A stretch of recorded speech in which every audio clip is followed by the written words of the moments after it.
민법 총칙 이번 시간에는 기말시험 대비 자료 법률행위 대리 무효 취소부터 보도록 하겠습니다.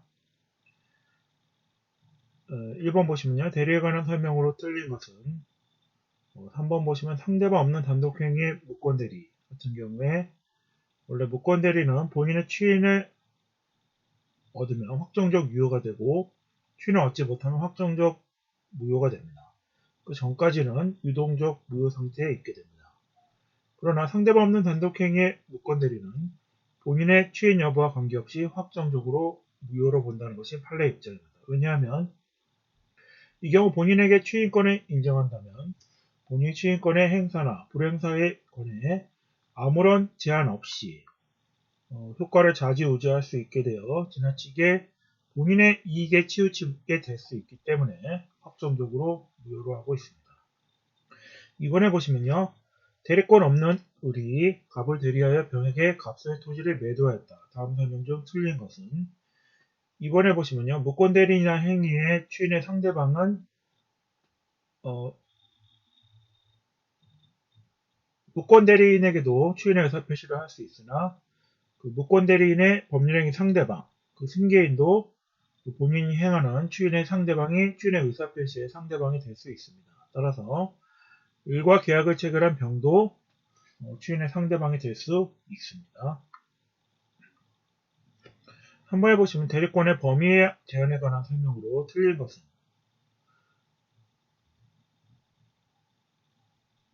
자기계약이나 쌍방대리는 본인의 허락이 없으면 허용되지 않습니다. 본인의 허락이 있거나 채무의 이행의 경우에만 자기계약 쌍방대리가 허용되며 1번에 보시는 것처럼 기한이 도래한 채무를 변제하는 것, 기한이 도래한 금전채무의 변제는 채무의 이행으로서 본인이 허락이 없다 하더라도 할 수 있습니다. 4번에 보시면요. 대리권 없는 자가 타인의 대리인으로 한 계약에 관한 설명으로 틀린 것은 무권대리인이 행한 계약은 에 대해서 상대방이 무권대리인에게 책임을 묻기 위해서는 상대방은 선의이고 무과실해야 합니다. 민법 제135조 2항을 보시면 대리인으로 계약을 맺은 자에게 대리권이 없다는 사실을 상대방이 알았거나 알 수 있었을 때에는 그 계약의 이행이나 손해배상 책임이 인정되지 않습니다. 따라서 무권대리인에게 책임을 묻기 위해서는 무권대리인 상대방이 선의이고 무과실이어야 합니다. 따라서 3번에 보시는 것처럼 무권대리인 상대방은 계약 당시 대리권 없음을 알았다면 악의이기 때문에 이 경우에는 계약의 이행을 청구할 수 없습니다. 5번에 보시면요. 무권대리에 관한 설명으로 옳은 것은 1번에 무권대리행에 대해서 본인이 취인을 하게 되면 확정적으로 유효가 되지만 이때의 취인은 전부 취인이어야 합니다. 일부 취인이나 변경을 가한 취인은 바로 취인의 효력이 발생하지 않으며 이 일부 취인 변경을 가한 취인에 대해서 상대방의 동의를 얻어야만 확정적으로 유효가 됩니다.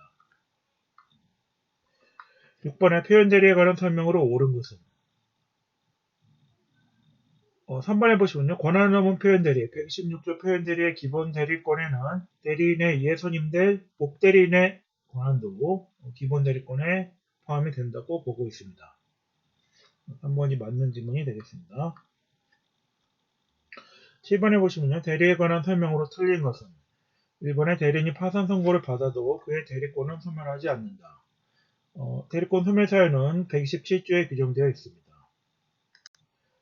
117조에 보시면요. 대리권의 소멸 사유로서 본인의 사망, 대리인의 사망, 성년일본 개시 또는 파산의 경우에 대리권이 소멸된다고 규정하고 있습니다. 따라서 대리인의 파산의 경우 대리권이 소멸하므로 117조 2호에 규정되어 있으므로 대리권이 소멸하지 않는다는 것은 틀린 지문이 되겠습니다. 그다음 8번 보시면요. 법률행위의 취소에 관한 설명으로 옳은 것은 5번에 보시면 취소할 수 있는 법률행위를 취인할 수 있는데요. 취인할 수 있는 상태가 된 후에 취인 중 취소권자가 취소권을 행사하지 않고 상대방에게 이행 청구를 하게 되면 법정 추인이 됩니다. 이를 보류하지 않고 이행 청구를 했을 경우에 법정 추인 사유에 해당하여 추인한 걸로 간주됩니다. 5번이 맞는 지문이 되겠습니다.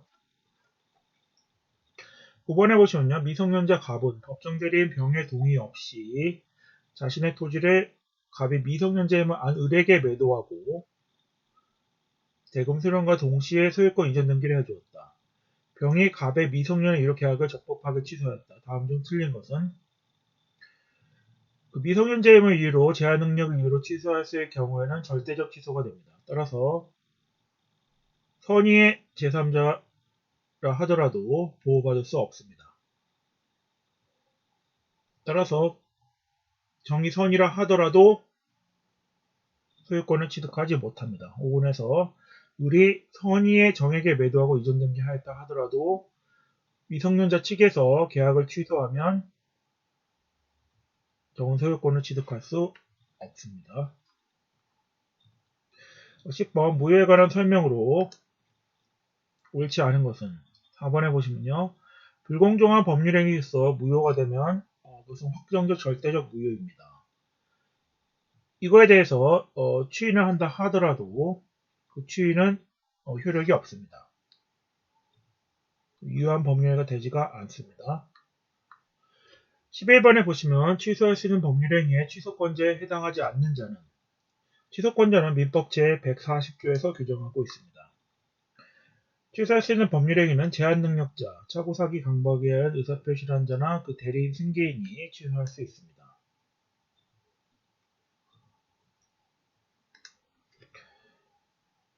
5번에 보시면 대리인이 행한 하자가 있는 법률행위에 있어서 취소권자는 본인이 됩니다. 대리인이 취소하기 위해서는 본인으로부터 취소에 관한 특별수권을 받아야 합니다. 12번에 보시면 민법상 무효 및 취소에 관한 설명 중 옳지 않은 것은 5번에 보시면 동일인 대출한도 제한을 피하기 위해 실질적인 주채무자가 제3자를 형식상의 주채무자로 내세우고 금융기관도 이를 양해하여 제3자 명의로 대출관계 서류를 작성한 경우 이러한 대출 약정은 여기 양해라는 말이 통정의 의미가 되기 때문에 통정의 표시에 해당하여 무효가 됩니다. 따라서 무효라고 할 수 없다는 것이 틀린 지문이 되겠습니다. 13번 보시면요. 취소와 관련된 질문에 관한 답변 중 옳은 것은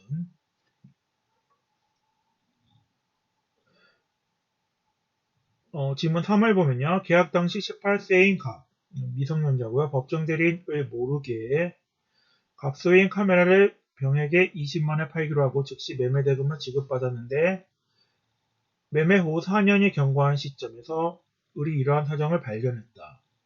미성년자 측에서 계약을 취소할 수 있는가? 취소권은 추인할 수 있는 날로부터 3년이 경과하면 제척기간의 경과로 취소할 수 없습니다.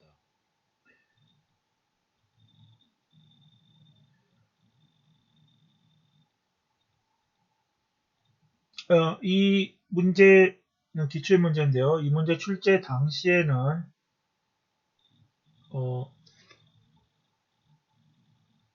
성년 연령이 만 20세였습니다. 그래서 18세 때 계약 체결하고 4년이 경과했기 때문에 이 사람은 만 22세가 되고요. 만 20세가 성년이라고 보면은 그 23세까지 추인할 수 있는 날이 됩니다. 근데 22세니까 성년이 되는 3년이 경과하지 않았죠. 그러니까 취소할 수 있다. 이 당시의 규정에 의하면 맞는 게 되겠고요. 현재는 만 19세가 성년으로 됩니다. 그러면은 만 22세가 되면은 추인할센터 3년이 경과했는지 안 했는지가 이제 걸릴 수도 있고 경과했을 수도 있고 안 했을 수도 있기 때문에 애매한 지문이 되겠습니다. 이 당시에 의하면은 만 23세까지 추인할 수 있고 22세였기 때문에 3년 경과하지 않았고요. 그래서 기간 경과가 안 됐기 때문에 취소가 가능합니다. 3번이 맞는 지문입니다. 무권대리와 표현대리에 관한 문제를 보시면요. 1번에 협의의 무권대리에 관한 설명으로 옳은 것은 4번에 보시면 본인이 무권대리행의 내용을 변경해서 추인했다. 일부 추인이나 변경을 가한 추인은 상대방의 동의를 얻지 못하면 무효가 됩니다. 4번이 맞는 질문이고요. 2번에 보시면 대리권 없는 을이 갑을 대리했다. 이것도 아까 본 지문이고요. 추인의 상대방은 무권 대리의 상대방도 추인의 상대방이 될 수 있습니다. 3번에 보시면요. 표현 대리 또는 무권 대리에 관한 설명 중 옳지 않은 것은 4번에 보시면요. 민법 제135조 1항에 따른 무권 대리인의 상대방에 대한 책임은 무권 대리 행위가 제3자의 기망, 문서 위조 등 위법 행위로 야기된 경우 책임이 부정된다.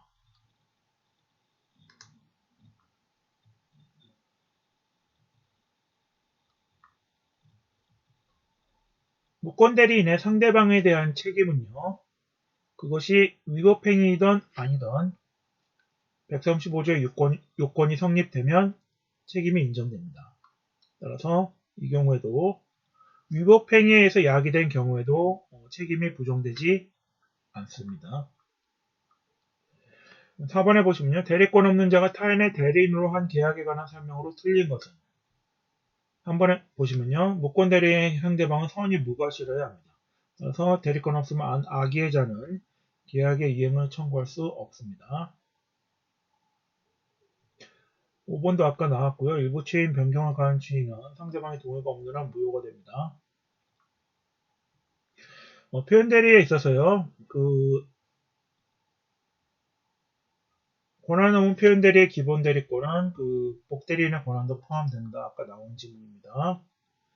표현 대리에 관한 설명으로 옳지 않은 것은 1번에 보시면요. 권한을 넘은 표현 대리에 있어서 법정 대리권도 기본 대리권이 될 수 있다는 것이 판례 입장입니다. 8번 표현 대리에 관한 설명으로 옳지 않은 것은 3번에 보시면요. 권한을 넘은 표현 대리가 성립하기 위해서는 기본 대리권과 월권 행위가 동종의 것이어야 할 필요는 없습니다.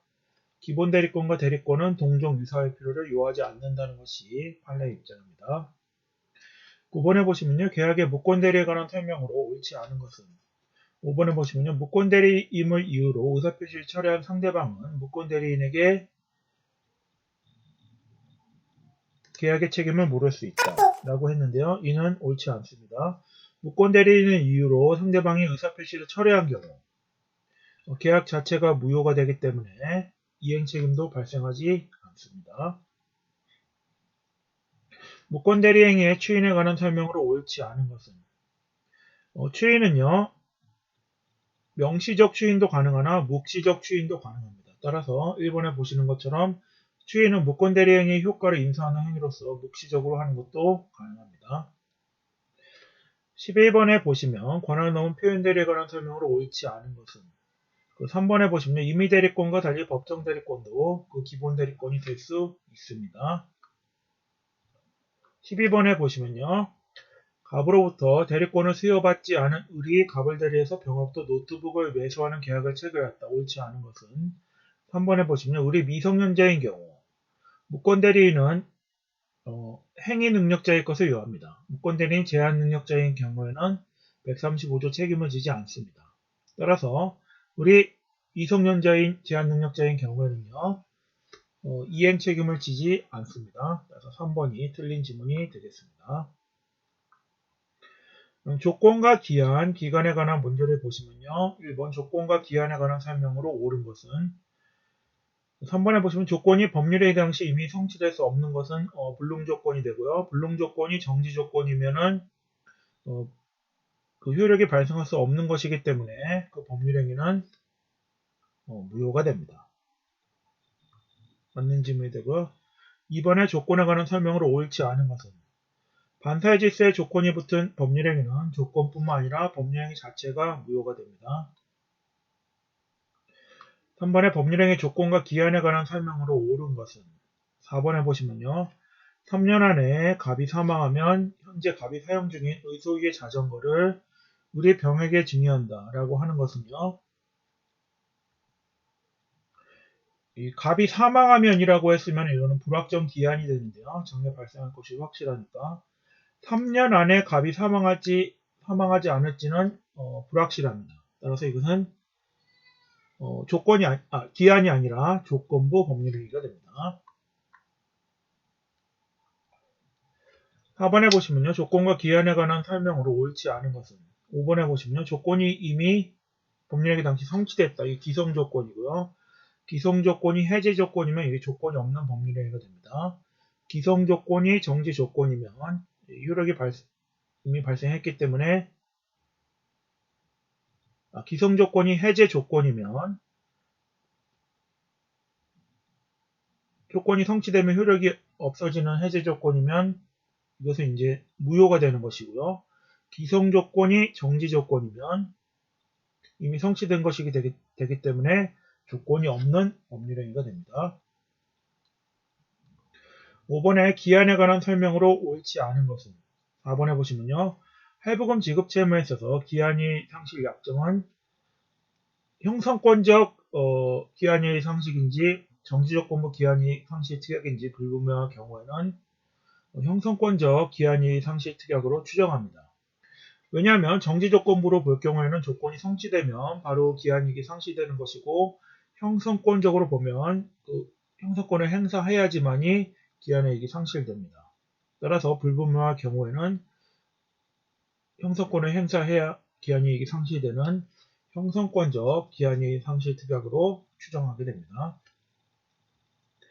6번에 보시면요. 기한에 관한 설명으로 옳지 않은 것은 3번에 보시면요. 조건의 경우 불소급이 원칙이나 그 특약으로 소급할 수 있습니다. 그러나 기한의 경우에는 절대적으로 소급효가 인정되지 않습니다. 특약도 효력이 없습니다. 3번이 틀린 질문이 되겠습니다. 7번 보시면요. 2017년 4월 17일 10시 30분부터 10시 30분에 지금으로부터 1개월이다 라고 하면은 초일 불산이 원칙에 따라서 2017년 4월 18일부터 기산하게 됩니다. 그때부터 기산해서 1개월이 하면 2017년 5월 17일 24시가 되겠습니다. 만료점이 되겠습니다. 2011년 3월 7일 0시부터 6일간이라고 할 경우 0시부터 기산할 경우에는 초일에 산입해 줍니다. 그때부터 6일이면 3월 12일 24시가 말일이 됩니다. 그러나 3월 12일이 토요일이므로 토요일, 일요일을 경과한 그 일요일 3월 14일 24시가 기간 만료일이 됩니다. 1984년 4월 20일 오전 10시에 출생한 자는 그 연령의 경우 초일에 산입하므로 1984년 4월 19일부터 기산하게 됩니다. 따라서 4월 20일 오전 0시에 성년이 됩니다.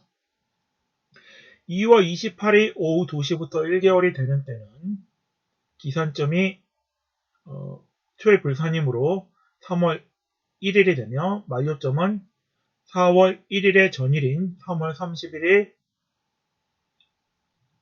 자정이 됩니다.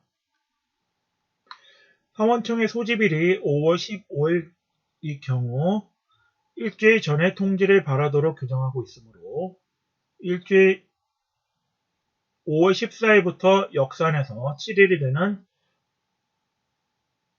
5월 8일이 말일이 되고 5월 7일 자정 전까지는 소집 통지가 발송되어야 합니다. 2016년 5월 1일 0시부터 1개월이라 함은 토요일이 0시부터 시작되었으면 초일이 산입되며 5월 1일 0시부터 기산하면 5월 31일 24시가 종료일이 됩니다. 2016년 5월 2일 오후 12시부터 3일과 3시간 후면은 초일은 기산점은 5월 3일부터 되며 이때로부터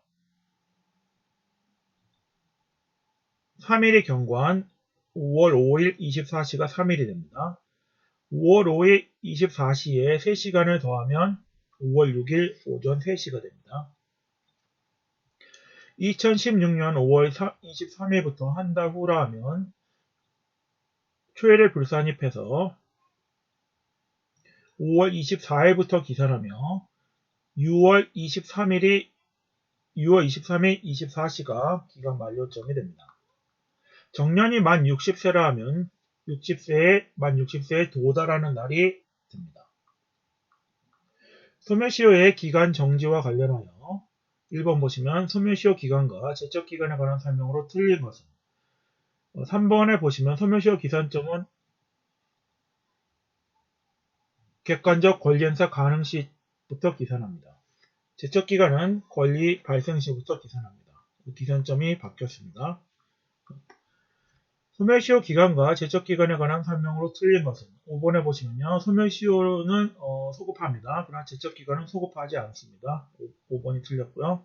3년의 단기 소멸시효가 적용되지 않는 것은 2번에 보시면 연예인에게 공급한 물건의 지급채권은 1년의 단기 소멸시효가 적용됩니다. 4번에 보시면요. 당사자들 사이에 시효에 관한 특별한 약정은 채권의 시효기간이 가장 장기인 것은 1번에 보시면 대여금 채권은 100만원 대여금 채권은 10년이 되고요. 나머지는 1년이 됩니다. 가장 장기는 1번이 됩니다. 민법상 소멸시효 기간에 관한 설명으로 옳지 않은 것은 1번에 보시면 소유권은 소멸시효가 적용이 없습니다. 20년이 아니고요. 6번에 보시면요. 갑은 의뢰에게 1000만원을 대여하고 10만원의 이자를 받기로 하였다. 옳지 않은 것은 2번에 보시면요. 이자의 소멸시효 기간은 1년이 아니라 3년이 됩니다. 7번에 보시면요. 소멸시효에 관한 설명으로 옳지 않은 것은 불확정기한부 권리는 기한이 객관적으로 도래한 때로부터 소멸시효가 진행합니다. 기한이 도래한 때로부터는 이행지체 책임이 발생하게 됩니다. 1번이 틀렸습니다. 8번에 보시면 소멸시효의 기산점에 관한 설명으로 옳지 않은 것은 3번에 보시면 변제기가 불확정 기한인 때 기한이 객관적으로 도래한 때로부터 시효가 진행하게 됩니다. 소멸시효의 중단 사유로는 청구, 가압류, 가처분, 승인이 있으며 한정호견, 개시신고는 소멸시효 중단 사유에 해당하지 않습니다. 10번에 보시면 소멸시효 중단에 관한 설명으로 옳지 않은 것은 4번을 보시면 그 시효의 중단 효력이 있는 채무자의 승인에는 상대방의 권리에 관한 처분 능력이나 권한이 있음을 요하지 않는다는 것이 민법의 177조에 규정되어 있습니다. 11번에 보시면 소멸시효의 중단에 관한 설명으로 옳지 않은 것은 5번에 보시면 재판상 청구로 중단된 경우 재판 확정 시로부터 시효가 진행합니다.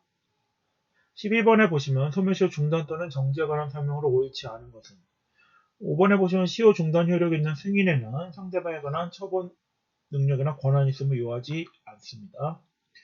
13번에 보시면요. 소멸시효에 걸리지 않는 권리는 유치권이나 점유권은 소멸시효에 걸리지 않습니다.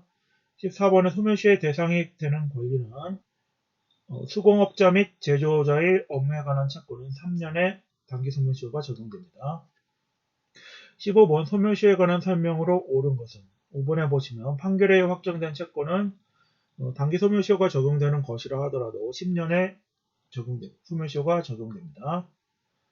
소멸시효 완성의 효과에서 1번 소멸시효에 관한 설명으로 옳지 않은 것은 4번에 보시면요. 소멸시효는 법률행위에 의해서 배제 연장 가중할 수 없으나 단축 경감할 수 있습니다.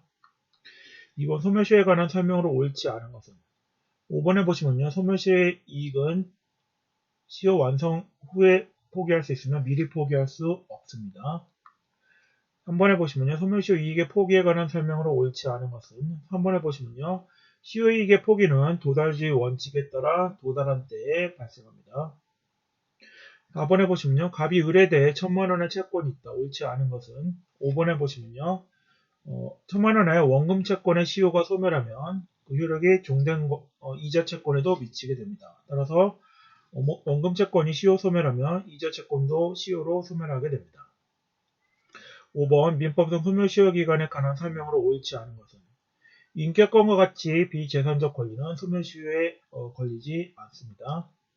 6번 갑은 의뢰에게 1000만원을 대여하고 매월 10만원의 이자를 받기로 하였다. 옳지 않은 것은 2번에 보시면요. 원금 채권이 시효 소멸하면 이자 채권도 시효로 소멸하게 됩니다.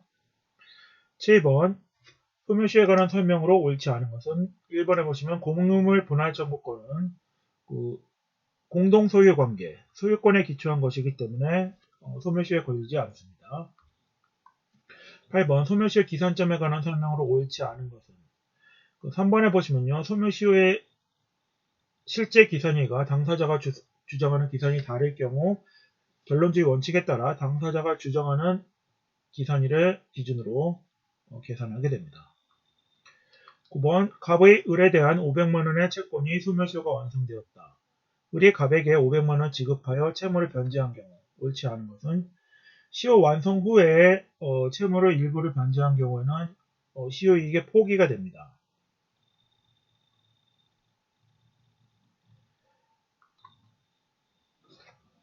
따라서 절대적 소멸설에 의하든 상대적 소멸설에 의하든 반환 청구를 할 수 없습니다. 그래서 반환 청구할 수 있다고 한 지문들은 다 틀린 지문이 되겠습니다. 10번 소멸시효에 관한 설명으로 옳지 않은 것은 4번에 보시면요. 상인이 판매한 상품의 대가로 발생한 채권은 상사채권이지만 5년보다 단기인 3년 규정이 적용되게 되겠습니다. 11번 소멸시효에 관한 설명으로 옳지 않은 것은 재판상 청구는 시효 중단 사유이나 이때는 인용이 돼야 됩니다. 이것이 재판상 청구가 각하나 기각, 취하된 경우에는 중단 효력이 없습니다. 12번 소멸시효에 관한 설명으로 옳지 않은 것은 5번에 보시면 채권자가 동일 목적의 위에 복수의 채권을 갖고 있는 경우는 채권 전부에 대해서 중단 사유가 있어야지만이 시효 중단 효력이 발생합니다. 13번 소멸시효에 걸리지 않는 권리는 점유권이나 유치권은 점유를 상실하지 않는 이상 시효에 걸리지 않습니다. 소멸시효의 대상이 되는 권리는 5번 판결에 의해 확정된 채권은 10년의 시효가 적용됩니다. 15번 소멸시효에 관한 설명으로 옳은 것은 5번에 보시면 소멸시효는 소급표가 있고 제척기간은 소급표가 없습니다. 이상으로 민법 총칙 기말시험 대비 자료에 대한 설명을 마치겠습니다.